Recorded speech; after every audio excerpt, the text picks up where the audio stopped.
नमस्कार। ओम आराधना चैनल में आपका हार्दिक स्वागत। कब है विश्वकर्मा पूजा? जानते हैं विश्वकर्मा पूजा के बारे में।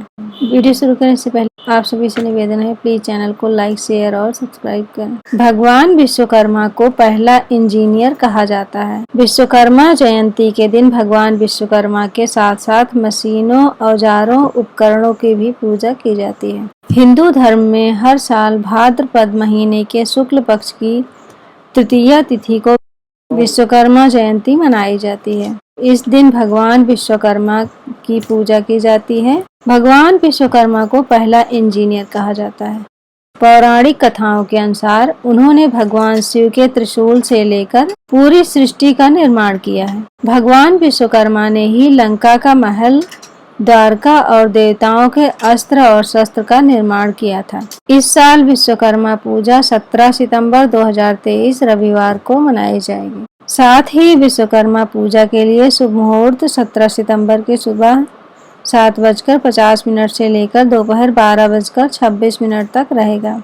इस दिन लोग भगवान विश्वकर्मा की कृपा पाने के लिए लोहे और मशीनरी की साफ सफाई करते हैं और फिर उनकी पूजा करते हैं। इस दिन मशीनों, औजारों को आराम दिया जाता है और उनसे काम नहीं लिया जाता है। हिंदू धर्म में विश्वकर्मा पूजा को बहुत महत्व दिया गया है। औद्योगिक जगत के लिए तो यह विश्वकर्मा पूजा विशेष महत्व रखती है। भारत के कई राज्यों के अलावा पड़ोसी देश नेपाल में भी विश्वकर्मा जयंती धूमधाम से मनाई जाती है। मान्यता है कि विश्वकर्मा जयंती के दिन औद्योगिक क्षेत्रों में जुड़े उपकरणों और औजार मशीनों की पूजा करने से कार्य में कुशलता आती है। साथ ही कारोबार फलता फूलता है, घर में धन धान्य और सुख समृद्धि बढ़ती है। विश्वकर्मा पुराण के अनुसार भगवान श्री हरि नारायण ने सर्वप्रथम ब्रह्मा जी और फिर विश्वकर्मा जी की रचना की थी। तब ब्रह्मा जी के दिशा निर्देश के अनुसार ही भगवान विश्वकर्मा ने पुष्पक विमान की रचना की थी। इतना ही नहीं, भगवान विश्वकर्मा को वास्तुशास्त्र का प्रणेता माना जाता है। विश्वकर्मा पूजा एक ऐसा त्योहार है जहां शिल्पकार, कारीगर, श्रमिक भगवान विश्वकर्मा से प्रार्थना करते हैं और विश्वकर्मा देवता के जन्म का जश्न मनाते हैं। कहा जाता है कि हिंदू भगवान ब्रह्मा के पुत्र विश्वकर्मा ने पूरे ब्रह्मांड का निर्माण किया था। विश्वकर्मा को देवताओं के महलों का वास्तुकार भी कहा जाता है। इसलिए भगवान विश्वकर्मा को दुनिया का सबसे पहला इंजीनियर और वास्तुकार माना जाता है। विश्वकर्मा हिंदू देवता के 4 हाथ होते हैं। वह मुकुट पहनते हैं और सोने के आभूषणों से लदे होते हैं।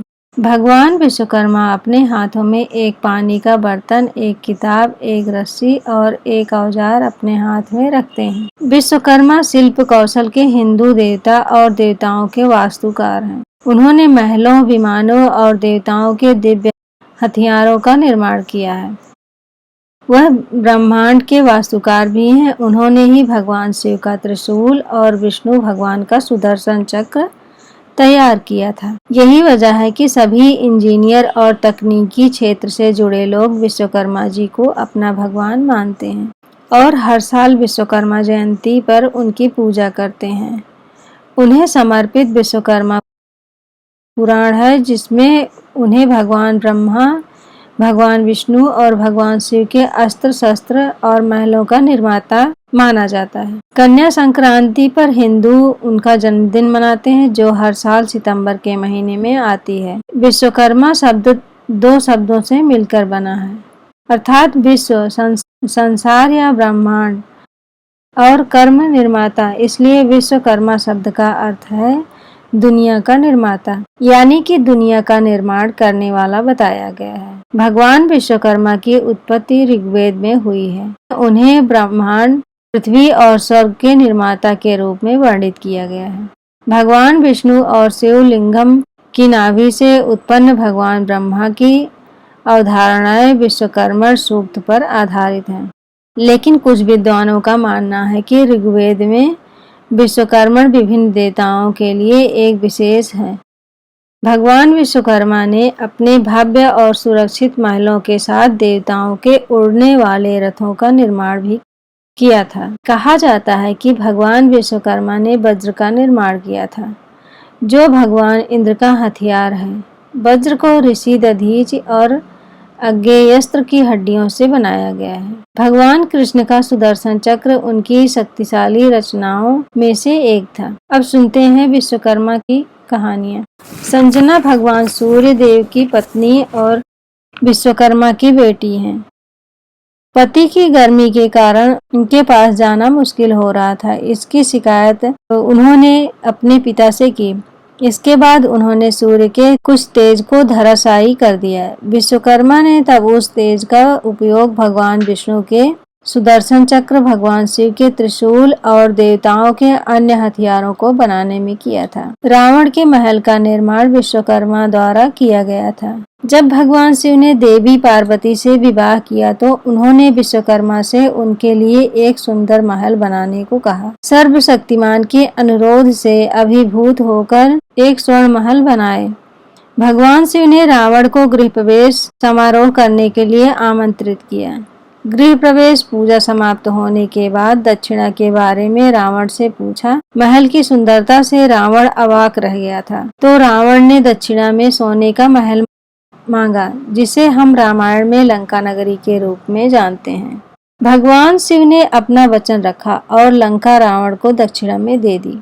एक अन्य संस्करण में भगवान शिव ने रावण के पिता पुलत्स्य को समारोह की अध्यक्षता करने के लिए आमंत्रित किया और उन्हें दक्षिणा के रूप में स्वर्ण महल दिया, जो उन्होंने कुबेर को दिया। बाद में रावण ने कुबेर को हराकर लंका पर विजय प्राप्त की।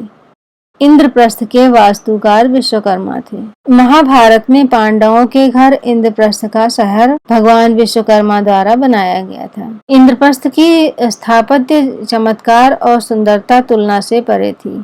महल के फर्श इस तरह बनाए गए थे कि उसमें पानी जैसा प्रतिबिंब था और महल के ताल और अन्य जल ऐसे भ्रमित करते थे उनमें पानी नहीं है। दुर्योधन ने एक पानी के ऐसे निकाय को एक सपाट सतह समझ लिया और पानी में गिर गया। इसे देख द्रौपदी अपनी हंसी को नियंत्रित नहीं कर पाई और ताना मारकर दुर्योधन को आग बबूला कर दिया कि अंधे का पुत्र अंधा होता है। अपना अपमान देखकर दुर्योधन क्रोधित हो गया और प्रतिशोध की आग में जलने लगा। यही मुख्य कारण था कि जिसके कारण महाभारत का युद्ध हुआ था। कृष्ण की द्वारिका का निर्माण विश्वकर्मा द्वारा किया गया। जब भगवान कृष्ण ने एक शहर बनाने का फैसला किया तो उन्होंने भगवान विश्वकर्मा को बनाने के लिए आमंत्रित किया। विश्वकर्मा ने इसे एक दिन में ही बनाकर पूरा कर दिया था। इस नगर का निर्माण इतनी बारीकी से किया गया था कि भगवान कृष्ण भी इसमें कोई दोष नहीं खोज सके। अगर आप इस चैनल पर नए हैं तो प्लीज़ लाइक, शेयर और सब्सक्राइब करें, इससे आने वाले वीडियो आपको मिल जाए। धन्यवाद।